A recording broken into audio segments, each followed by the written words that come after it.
Good evening, ladies and gentlemen, and welcome inside the latest edition of Across the Cavs after a win. Who'd have thought? Not me. No, I'm not Paul Rudd. I'm not Jason Siegel. This is not I Love You, Man. This is a Cavs Knicks recap pod. Peter Kennedy of the Subway Sports Talk podcast you last heard from before the Cleveland, New York first round matchup. This time, Peter, I'm sure we had our takes. We wrote them down somewhere. We talked to our friends in our group chats about it. But no pregame pod predictions, so I think it's a more safe common ground for both of us this time. Well, if I was right last time heading into that playoff series, I was wrong this time because I bet on the Knicks to not to win yesterday and bet on them to win today. So that's really where I'm at right now. Pretty clunky basketball by both sides, injuries on both sides, more for your team than mine. However, I sit here a little bit like with my shrugging shoulders going on, not knowing what I just watched, not knowing how to feel, but I have some takes and we'll talk about it. So I'm excited. We will. Pete gives the Jeff Teague shrug, and we've got Across the Cavs Knicks post game coming up after this network 216.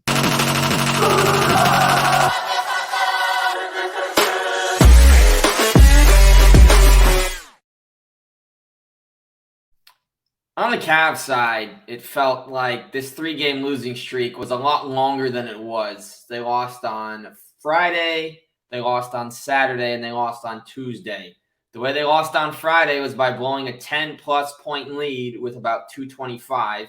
Meanwhile, tonight, Mike Breen on the Knicks broadcast was saying with 37 seconds, 9-point game, it's over. Forget about it. Meanwhile, it took another 7 minutes for the game to officially end as the fouls kept coming out. Mitchell Robinson stat padded his 3 points into 5 points at the foul line, and he did cook on the glass yet again. Then it was a loss to Indy because nobody was present. No Donovan in that one. Last night, I mean, if I tell you how many times I'm not an angry sports viewer, Pete, I don't know if that comes across in a post-game pod, but the worst I'll do is I got a little throw pillow, put my fist in it a couple of times, but it's more just like, you do that, you put your hands behind your head, you stare at the ceiling, you close your eyes, you take a deep breath, like, you know what? It's an 82-game season. It is what it is. But what are your thoughts? The Cavs and Knicks played twice. The Knicks won one, lost one. I know New York's had an interesting start to the season as opposed to the Cavs, who have just dealt with injuries. New York feels like not everybody's been on the same page with playing at their highest at the same time. Yeah, it's been a little bit of a weird start, and you got to think about the schedule a little bit. Right now, they've played all teams that are pretty much expected or hoping to be playoff teams or play-in teams at minimum. You got the Celtics, you got the Cavs, obviously back-to-back, even though they're injured, and you get the Hawks and the Pelicans. Like, none of those teams are bad teams. They beat the Hawks, they beat the Cavs once, lose to the Celtics on opening night, which was probably maybe the best game they've played this year, even though the win over the Hawks was very solid. So, it's early in the season. I'm not going to freak out too hard. However, there are some things that are concerning that obviously we're looking closely at, and this schedule doesn't get easier. They got the Bucks coming up on Friday night. So the Knicks are not just a team that's a cute, good, exciting story this year, a lot like the Cavs from 2 years ago when they kind of burst on the scene. Then last year, all of a sudden, it's like expectation. What are you going to do for me now? I don't care about what happened in the beginning of the season or last year. Let's put your money where your mouth is. So a little disappointing for sure. However, I think there's just a little bit of time to find the rotational gel with the DiVincenzo of it all and to see Randall kind of get the jump shot going because the shooting from both teams for the past 2 nights, pretty ugly. And also, honestly, even the Knicks win on the first game of the back-to-back wasn't super impressive, and it almost felt like they were due for this little letdown in the second night of the back-to-back. Yeah, and this surprises me. Watching the game, it felt like Brunson was better than 8 for 23. Right. And -6. It felt like he did draw 4 charges. Felt like Julius Randle was better than 3. I know he wasn't good, and I know he's been bad, but I didn't know he was 3 of 15 with as many turnovers as field goals. That the Knicks had 18 assists. I really don't think the Cavs were much better if they were better. 22 assists. Both teams, it felt like it was a slog to the end, right? They're playing bop it with each other. Like the Knicks come down and they'll throw a little elbow, bop it, guy falls down. And then on the other side, Cavs were making their free throws when they got there, but they were so cold. I didn't think they were going to win a game, Pete, because 8.5 minutes into only Donovan had scored. So it's Yeah. like, what the heck is going on here? And then I think it took a while to break away, but for me, it was that stretch last 3.5 of the first quarter. You had Karras knocking down a jumper, Tristan scored one inside, Craig Porter had the finish as well, and you had the Max Strus 3 free throws after getting fouled, which was the only time he scored more than 2. Another dud from him happens. He's off to a good start. He'll get back. But it was that stretch for me where Donovan finally got a rest and other players actually did something where it seemed like they could play a complete game and maybe win one. Yeah, and on top of that, you can point to multiple things in this game. Like if you, as the Cavs guy, wanted to talk about how Donovan Mitchell couldn't hit a shot in the second half, you would have every right to do so. Like, oh, if Mitchell hit 1 or 2 shots, I mean, seriously, would have been a blowout. Maybe not a blowout, but you know what I'm saying. Same thing kind of for the Knicks, right? Randall looked afraid to shoot, which was actually the concerning part. Like if you have that 3 for 15 night, it's going to happen. But if you look really hesitant to shoot, which Randall did, that's what gets a little more frustrating. Like Mitchell, to his credit, even when he's ice cold, he doesn't hesitate. He's making his plays. He's playing his brand of basketball. If he had a couple shots there, you would be looking at this game different. But you could say the same thing about Randall and Brunson, who missed a ton of shots. And what I get a little nervous about, obviously Garland was out for the Cavs, and same with Jarrett Allen. RJ Barrett being out for the Knicks. How dependent are they going to be on RJ Barrett? Because for as much as you love a Hart and DiVincenzo for what they do, maybe not always filling up the stat sheet from a points perspective, but all the other stuff, all the intangibles, they're not two players who can step up and carry a load. RJ Barrett can do that. We saw it in the playoffs last year, having those games where he can really put a hurting on teams attacking the rim, hitting some jump shots. And it felt like they really just missed that secondary punch. And other than quickly kind of getting hot in the second half there, it was a lot of just very mediocre offense out of the Knicks tonight. And early in the season, I'm not going to freak out, but it felt like the Barrett of it all was a little bit more important this early than I expected. Yeah, from the outside perspective, I never actually know how to gauge how he's playing because I'll watch a handful of Knicks games every year. I'm in the same market as you are, so every now and then I'll watch the Nets, I'll watch the Knicks, and it seemed that coming into the season, especially with the addition of DiVincenzo, it seemed maybe he'd lose value, maybe he'd play less. They don't need his scoring. I took him in fantasy actually this year with I think it was my final pick of the draft, second to last pick of the draft. He was rated pretty low. Took Strus the pick after. Ups and downs. He does have 2 double doubles. But anyway, back to RJ Barrett. When I actually watch, seems his mid-range game is going. He's got a smooth touch. He's a confident shooter. He can slash. He's not an elite defender, but he's a good enough defender that he can hold his own against some of the better players on other teams. But I felt if he was playing tonight in a game like this, of course, no Jarrett Allen, no Darius Garland, another day with no Ty Jerome.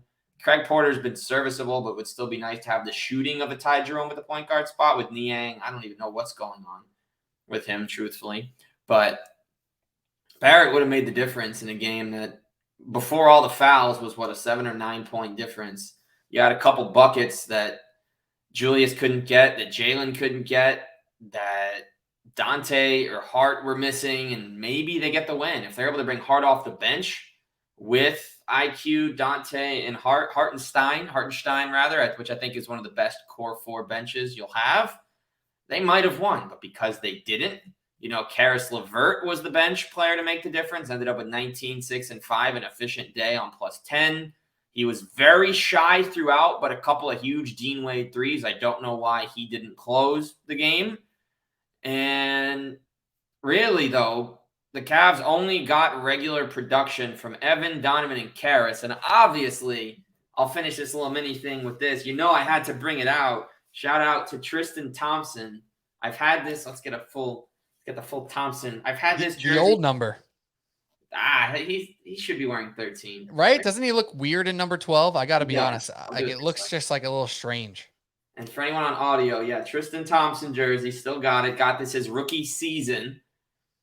Still here. The fact that we can rock it again is incredible. Truthfully, did not expect that option to come about. He does look weird in 12, but it's already grown on me.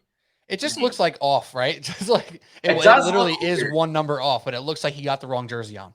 Well, what's funny is Dellavedova wore 3 different numbers with the Cavs. but no one had any thoughts about his 18 looking weird when he came. I liked his 18.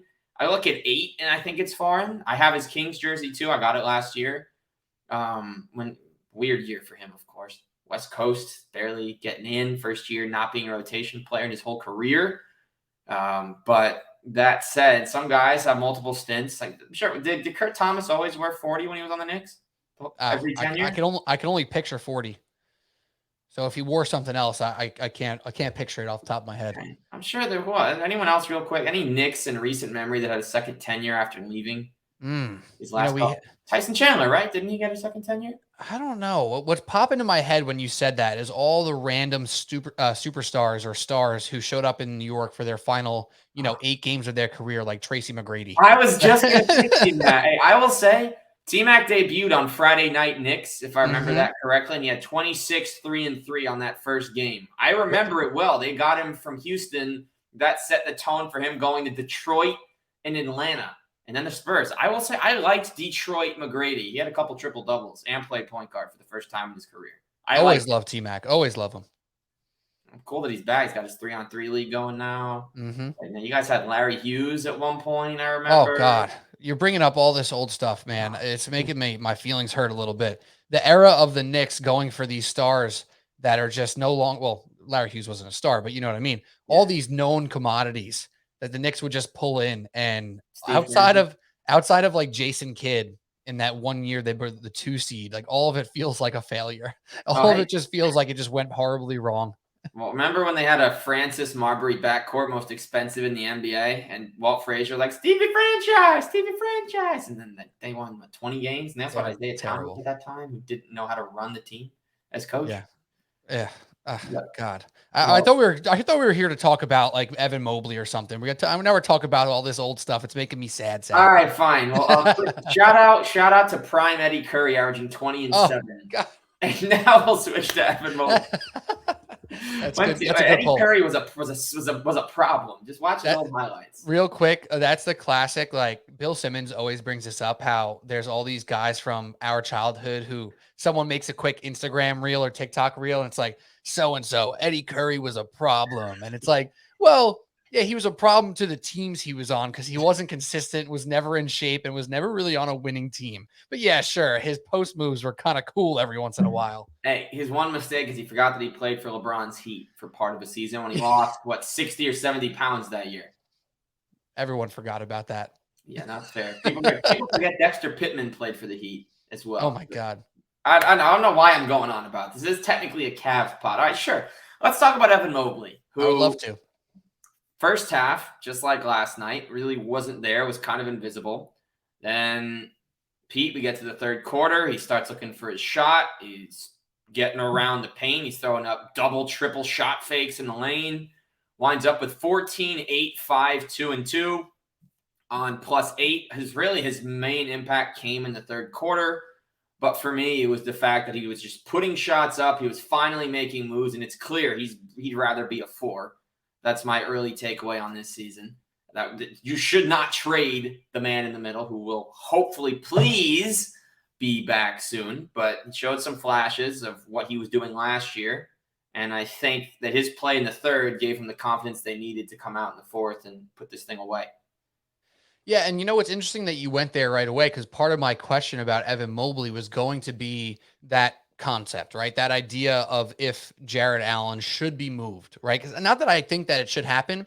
I just think for the Cavaliers to unlock their potential, it really is dependent on Mobley hitting this next level, hitting this plane of not just a really good defender and cerebral offensive player, right? It feels like he needs to step up into becoming a mainstay offensive producer. And I thought I saw in the first game of the back-to-back and the second game, him looking for that shot more, looking to create for himself a little bit more.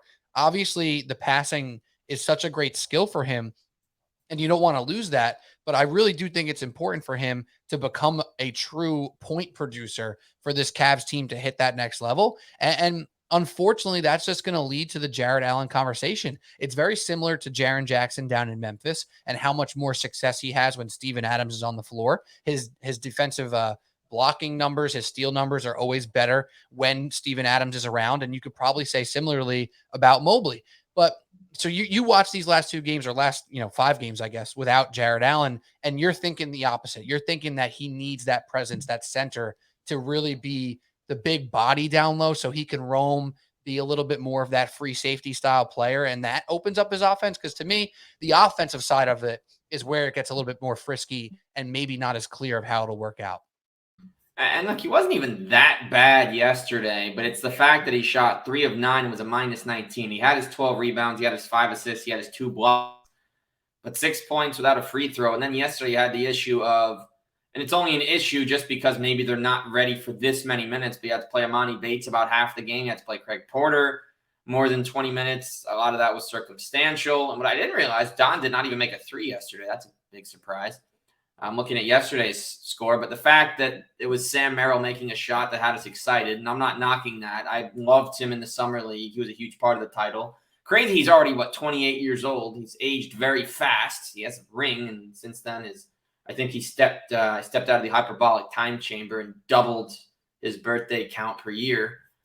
But we were excited about a Sam Merrill shot, and I'm not hating on that. But this early in the season, that is really sad when, and again, no sign of disrespect. I really like him, and he's the reason Dellavedova made the Kings, so no complaints. But as the last guy cut, Delly beat him for the roster spot, and then eventually Sam Merrill got to the Cavs because Delly went to the Kings, and he helped us last year.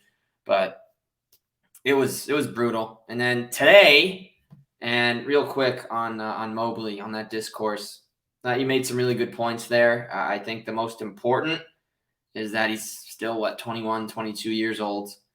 He's still growing into his body. You wish he was big, huge by now. But even took Giannis a couple of years, and I'm not comparing, but it took Giannis a few years to really get into himself. He came into the league as a small forward. Now he's a true 4 or 5. I think Evan can be a 5 at some point, but you still need a bigger 4 next to him, kind of like what the Spurs are doing for right now, throwing Zach Collins next to Wemby, and no one's saying that's the wrong move. I think it's the perfect move for them, and it allows you the defensive versatility, which Mobley and Allen together gives you that few other teams had. And when you had the 2 of them with Lauri Markkanen, even more so, and when one guy was out, you just slide up the next. But someone teach George Niang how to shoot a floater, because those floaters were disgusting. Don't sleep on George Niang. I'm sure it's a rocky start for you guys, Cavs fans, but I've watched this guy just be an assassin for 3 years in a row. I mean, I heard Mike Breen say it on the broadcast tonight. He shot 40% from 3 for 3 different teams now, and that's incredibly impressive. So to that point, like Georges Niang, I think he's actually going to be one of those spacers that you desperately needed last year, and he's going to end up being a huge component for your team. Like to the point of the offensive side of it with Mobley and Allen, that's where I have concerns with, because I love Jared Allen. I loved him in Brooklyn. I think he's a great player. But with Mobley next to him, it makes both of those guys kind of clog up the paint a little bit. Mobley hasn't proven that he can step outside of 12 to 15 feet and shoot yet.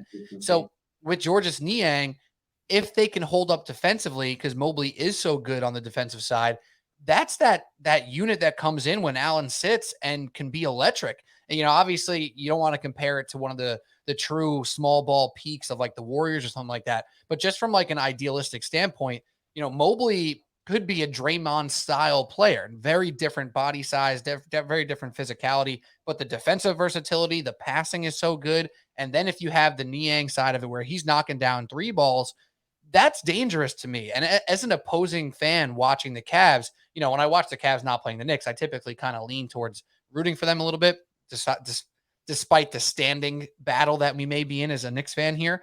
But just because I like your players, I like Garland, I like Allen, I like Mitchell, whatever. It is what it is. But to me, that lineup would be so scary to watch Mobley, Niang, Mitchell, Garland, and, throw in whoever you want. Dean Wade, who I happen to really like, despite his lack of production sometimes.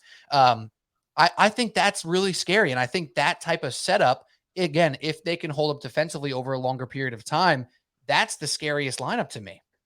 No, and I'm with that. I think the thing with, and the S is silent in George, by the way. It's not popularly known because you don't hear his name out loud much. But I don't know why it's spelled with an S. It's not Georges, it's George. It's just George. Yeah, I don't I know. always thought people just called him George for short. So I knew that and I didn't even care. No, I did. I grew up with a kid named Luca, but it was Lucas. Mm. So I don't understand him either. But nonetheless, yeah, it's Nonetheless, non. if we're cutting out the S's at the end of words, nonetheless. My last name is in shambles right now. I'm just Zach Y. Zach who? Zach what? No. But when Garland and Mitchell are together, and I do think defensively they do enough. I think they force enough steals. I think they force enough swings. And I think at certain points they get teams out of system because they're just thinking, oh, we can post them up. Eventually, they're not going to have the touches around the perimeter they need with thinking they have those advantages. And I think it works in their favor. But I think Niang and Strus and all these other guys will be great when everyone's healthy. Because Strus on opening night, he was open every time against the Nets. He was catching, shooting immediately. He's missed the same shots. I think he'll have more time when Garland is the one facilitating, because the fact is they've played 4 straight games without a true point guard on the court for more than 10 to 15 minutes a night. And I'm not knocking Craig Porter, who we all have very high hopes for, but he needs to learn the game. He needs to dominate or play at a high level in the G League first in order to get that NBA confidence, which, unlike all the other two-way guards the Cavs have had in recent years, he's going to be the first one to really make a huge impact all year long. Brandon Goodwin's probably the most recent from a couple of years back. RJ Nembhard never really had this opportunity, but he'll get there. And I think Amani Bates is another guy who you saw last night. Airballed the first shot, then hit that nice one from the corner. And again, the fact that we're so excited about that. Yes, it's Amani. Let's go. He's here. But also, like, damn, we're this excited about one corner three just because he airballed the previous shot. Maybe the excitement would have been less if he hadn't. So these 2 games, Pete, for me, taught me that if they met again in the playoffs, if this was the lineup for the Cavs, it's a Knicks sweep and maybe a gentleman's sweep. Then you add the stars in and we see what happens. But it showed me they're still tougher than the Cavs are, and I don't care that Jarrett's out. You should still be able to be tough. Tristan Thompson can only do so much for his stretches on the court. His impact is going to be less than it was his first tenure, but he's still going to be out there. I think he can still get rotation minutes ahead of Jones when everyone's back, which makes me really excited because you almost fill the void of what Kevin Love left. Very different impacts. Love will impact a lot more statistically and spreading the floor and shooting. But it's the toughness, it's the leadership, it's understanding Cleveland culture from years past and merging it with present with bringing him to the team. And that's it, though. It's just him and Evan to grab rebounds. Yeah, Niang had 8, but I feel like there were so many times where he just wasn't grabbing it. There were so many times, again, where Mitchell Robinson just was eating the Cavs alive. What did he have, 17, 18 rebounds in this game tonight? Like, my goodness. Yeah. And well, to go back to that Cavs larger picture point, I think that's what gave me pause when I gave my, preseason outlook on the Eastern Conference is I still expect the Cavs to be that great regular season team. Now, obviously, we're not going to rush to judgment over these first couple games here because of the injuries. But when it comes down to the tougher situations, like you talked about, if the Knicks and Cavs met in the playoffs again, I still think the Knicks' advantage is the same as it was last year. It's when Mitchell and Garland are off the floor, who is going to take up those minutes? Now, I thought Porter played with great confidence. You can argue he played with too much confidence at times in those first or these last 2 games. But the depth for the Knicks is so clearly a strength, which was a little bit notched down because RJ Barrett was out in the second game. But that's where the strength lies for the Knicks. For the Cavs, you got some new faces in there, but those faces aren't going to fill the void of that point guard or that secondary point guard behind Mitchell and Garland, right? Like that's still going to be an issue. And they're going to have to play 39 minutes a game again. And like, that's where it quickly becomes such a game changer for the Knicks. And the Cavs just don't have that depth to lean on. Now, if Strus and Dean Wade and Karis LeVert can be those people, obviously we spoke at length about Karis LeVert and his shortcomings as well as his talent into that playoff series last year. To me, he's just not the most reliable facilitator. He can do it. He just chooses not to from time to time. So that makes me a little bit nervous about the Cavs on the big picture front. Like, I'm not worried about them winning 48 to 53 games. I think that's near a lock because of the talent they have at the high end. But what are those other guys going to be able to do to fill that void? Are they going to be able to out rebound a Mitchell Robinson? Because clearly that's a matchup issue for them that they can't handle at the moment. And there's other guys in this league who can do what Mitchell Robinson does.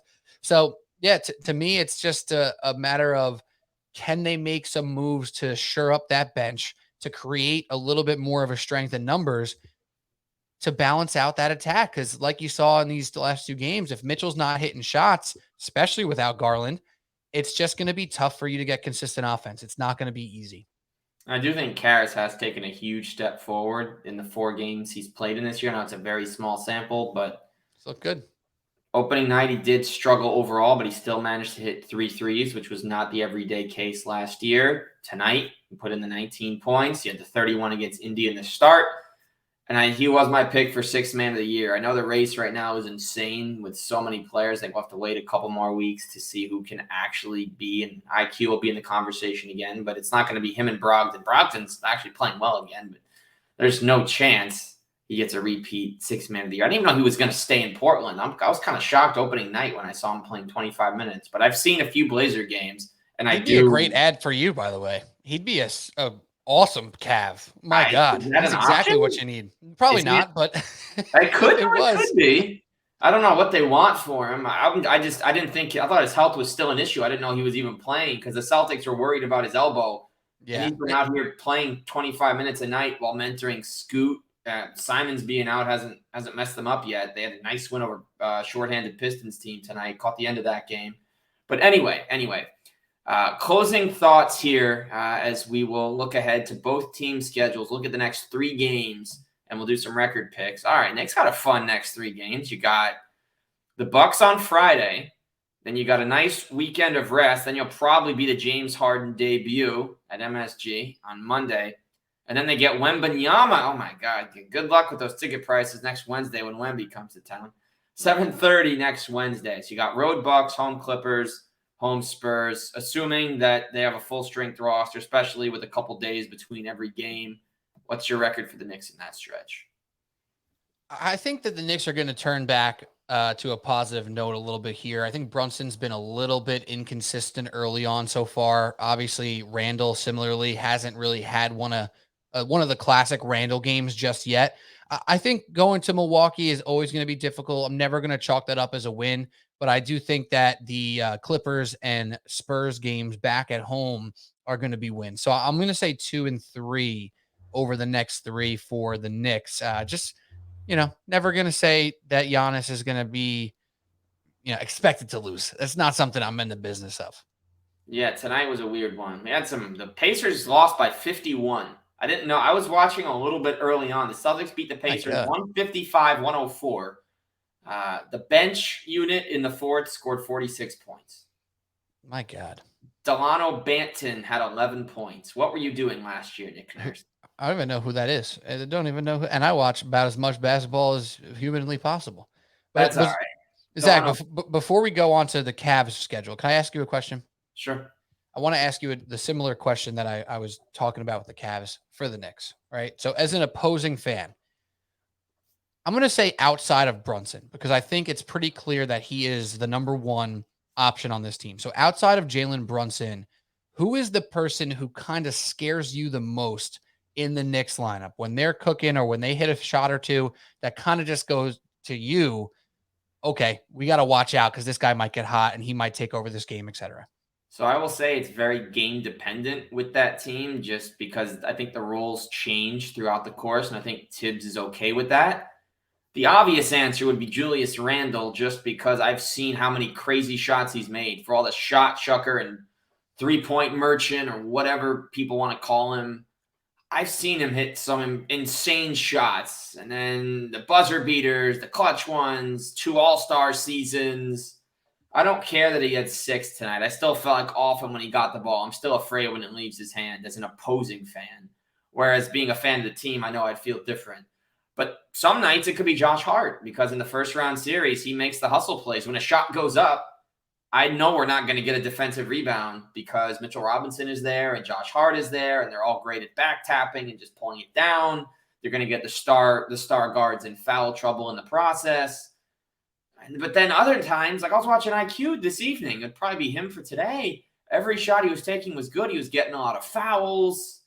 It wasn't a ton of contact. We're not here to debate the officials here because I thought overall it evened itself out today. But he wasn't missing, and I've seen him hit some 30-footers as he's gotten more. I remember the back of the days of Quivers with him and Austin Rivers, when they were both hot. Yeah. Last time Austin Rivers was on an NBA high. Now he's an analyst now with his dad. But anyway. He's still on a team. I think he's right? No. He didn't go back. On the ESPN rotation now. I thought Rivers went back to Minnesota. Is that No. not true? Oh my God. He did not. You can double check that. He's got a podcast with the Ringer called Off Guard or something like that. But that's why I keep seeing him pop up. Yeah, he's not back with Minnesota. That's crazy. No, but unrelated. Then I'll pick the Cavs. But my answer to you would be most of the time Julius Randle and Josh Hart and IQ would be 1B, 1C. Yeah. No disrespect on RJ, but I just don't feel like I will come into a game thinking he's going to score 35 and get the side of fries and a dub. The reason I asked is because it's really easy before the season starts to say, oh, the Knicks have all these different guys who are going to be consistently good and put up numbers and et cetera. And then you watch them night to night and you realize that it really does depend on more than one person to be good every night. And until Randall starts being consistent again, which I'm not nervous that he won't be, it makes you think, is this offense going to be a little bit more of a slog than we expected? Just because there was in the preseason, everything's, butterflies, right? Oh, quickly he's going to do this. RJ's going to do that. Randall's going to do this. Hart and DiVincenzo. It's beautiful. What a beautiful thing. Right. But then you watch it in moment to moment and you say, oh my gosh, they're not getting good shots right now. And that's why I'm just curious as an outside fan or a opposing fan, I should say, what makes you more nervous to see? And I think the Quickly thing has to be big this year. So yeah, continue.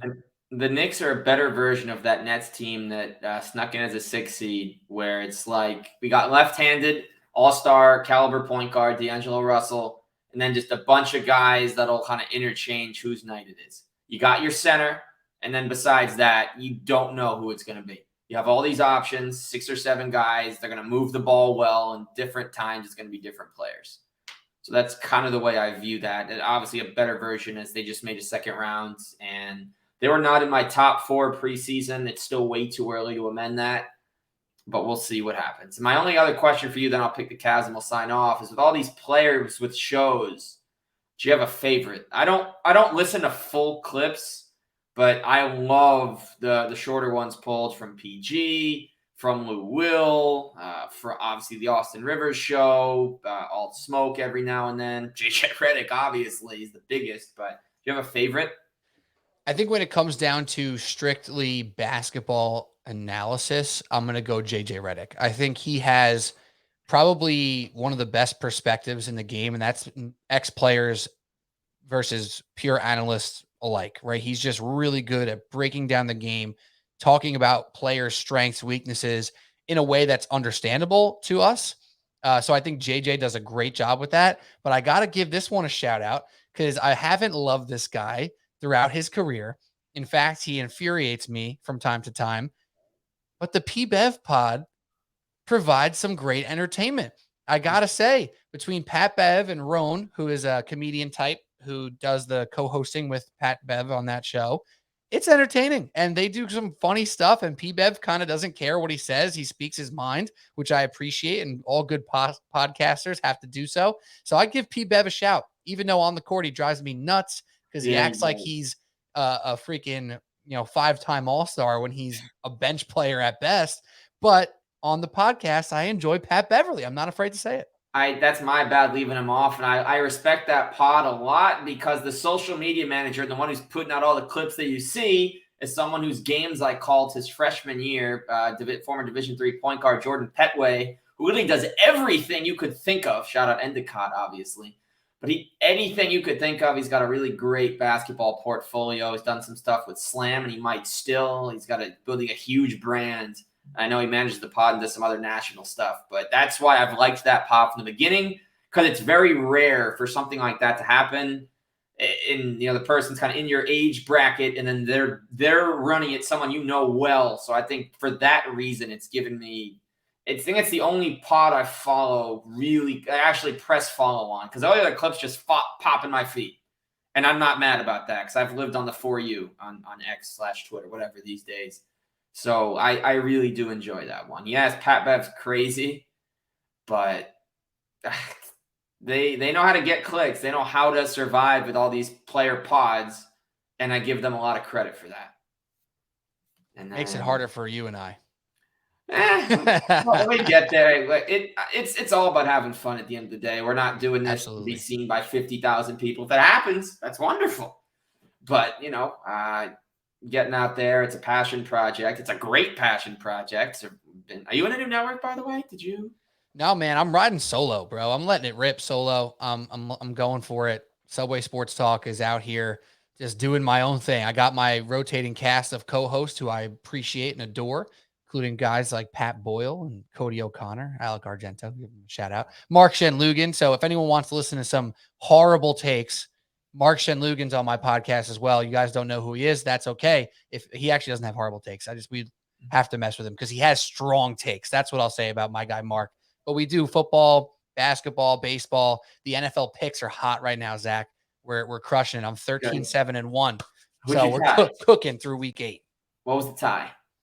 The Saints against the Green Bay Packers. I was in New Orleans for the game, and they were up 18 or 19? No, 17-0 or something like that.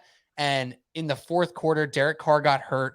Jordan Love had his only good moment of the season because he stinks, and they won by 1 point. I was so mad. Wait, that was the tie? No. Oh, well, I had the -1. Sorry. I had the Saints -1, +1. Oh, God. I had them +1. Yeah, sorry. I had them +1. They were up 17-0. Derek Carr gets hurt. They blow the lead in the fourth quarter and lose by 1. So I pushed. That was my tie. Okay. And now let's quick Cavs take. Wow, the Cavs are 13th in the East coming in tonight. Wow, who knew? I got the Pacers on Friday. That's a dub. I know Indiana's going to be coming in off losing by 50. But I hope that Darius is back. They're not going to lose to Indy twice. This might be an in-season tournament game. Warriors Cavs on Sunday. That's a loss. I know it's in Cleveland, but I'm very intrigued by the Chris Paul Warriors. I haven't watched a 4-quarter game yet. I've seen a couple quarters here and there so far. Love what he's brought.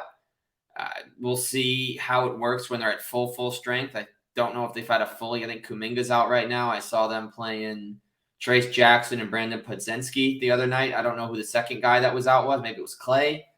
But they scare me a lot. And then the Thunder on Wednesday is also going to be a redemption win. They'll split the season series. Thank goodness we don't have to see Chet a third time. I know they blew a big lead to the Pelicans and lost today by 4. But Chet Holmgren fills out a lineup perfectly. They just have no idea how to manage their bench, even still. Because they got 7 or 8 guys that Diagonal likes, and he has no clue who to play for how many minutes. Perfect starting lineup. And J-Dub, I didn't think was going to be a 4. I thought that Dort was going to come off the bench, and they were going to start J-Will with J-Dub, the 2 Jalen's, with Chet, and bring Dort off the bench. But they're proving me wrong. We'll see. Still, no bench. It's a 5-man lineup, and then Casey Wallace is okay. Isaiah Joe has his moments. Poku plays well sometimes. I think whoever their backup center was supposed to be has been hurt of Jalen. But I got the Cavs going 2-1 on this stretch. And my final comment for you here, Pete, is going back to your pod shout out. I think you really like saying your friend Mark Shenlugan's last name because you said it multiple times in short order, and I had to comment on that. Yeah, Mark Shenlugan, also known as Mark Skip Lugan, because he loves Skip Bayless. And if you're sending tweets to the group chat of Skip Bayless to back up your points, no, that's not good, bro.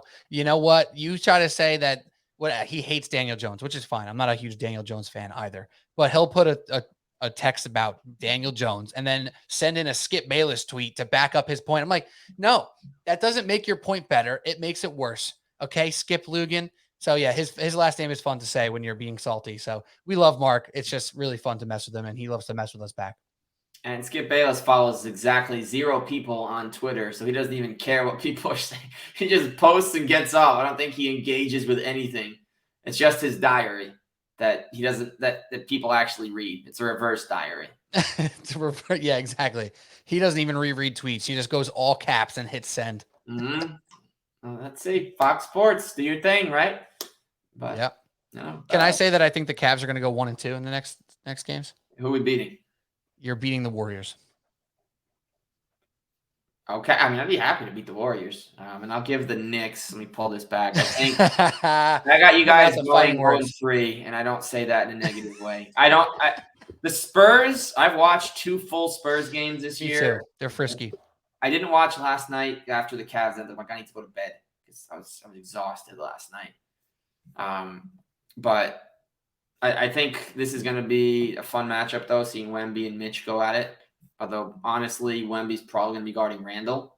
Or they can't just float him on Barrett or Grimes. Grimes is probably the best idea. Then you can move everyone else. If you're starting Sohan, that's pretty easy. You put Sohan on Randall, and they got the most switchable lineup in the world, even though it doesn't move the ball very well on the other end. I think the Bucks get it going, and I think the Clippers are sneaky. The team they can be most likely to beat in this stretch, I'd say, would be the Clippers. I just think the Bucks coming off their dud tonight against Toronto are going to regroup. And the 2 duds in 4 games, Dame has had 3 mediocre games in a row. So I think the Knicks are going to unfortunately be the team that he gets his first 30-piece against. But we'll see what happens, right? That could be – I don't know if Middleton's going to play. They have some weird rest strategies there. But I do like the Bucks bench rotation. I like Malik Beasley's fit. The one game of theirs I watched in full, even though they lost by, 25 the other night to the Hawks – I liked Malik Beasley. I like Pat Connaughton. They're not great right now, but they're going to be, and I think they're due to go on this run because just like the Patriots, and I don't know why I'm footballing it right now, but you never judge the first 4 games when you had Tom Brady. You judge the next 5, 6, 7 after the first week when you've had cohesion, you've had practice, and you've gone through it together. So that's my closing thought for today's pod. I would agree with that. You can't freak out too much. It's so early. You look at the standings in the East, and it's like, everyone's 2-3 or 3-2. It's nothing to be too scared of yet. This constant standings checking doesn't need to be happening frequently until another 3 to 5 weeks. Exactly. And the Jazz are beating the Grizzlies by 27. Oh my gosh. Yeah, I saw that when we came on. And with Walker Kessler only playing 17 minutes. And Colin Sexton scoring 18 points. Yes, sir. Your boy. It's a tough start for him this year. Tough start for Abaji, shooting 20% from the field, averaging 2 points a game. But they're going to win tonight, and I am a Utah Cavs fan forever and always. Mm-hmm. And that's not a spoken typo. That's exactly what it sounds like. Yep, I figured. But all right, Pete, pleasure having you on. We talked some Knicks, we talked some Cavs, we talked some classics, we talked some future, and looking forward to reversing and coming on the SST pod. And I'll even get football picks that day. I'll let people lose money because of the words that come out of my mouth. I will allow it. I will give free advice, free losing advice from Zach Weiss. What you have to remember always, it's just as hard to get a pick wrong as it is to get right. That's fair. Can I hang that? Can I put that up behind me for the next episode? Yeah. Go ahead. Go try to get as many picks wrong as possible on Sunday. You'll probably do just fine. All right. Well, my one pick, let's pull up the NFL schedule. I don't know what. My closing thought will actually be NFL. All right. First thought. All right. Will Levis will start for me in fantasy tomorrow over CJ Stroud. And I might do the same. Say it again. I might do the same thing, actually, in a league. And he's going to throw 3 touchdowns, 240 yards, and they're going to beat the Steelers by 10. And the Steelers win by 1. That's what the Steelers do. The Steelers play terrible for 3.5 quarters and then win. It just makes no sense. Yeah, what's the first syllable of their name? Steal. That's what they do to games. They don't deserve the wins, but they go Vulture from Brooklyn Nine-Nine. They vulture the game away in the final seconds. What a great show. That's the perfect way to close up. He's Pete Kennedy. I'm Zach Weiss. We'll see you next time across the Cavs Network 216.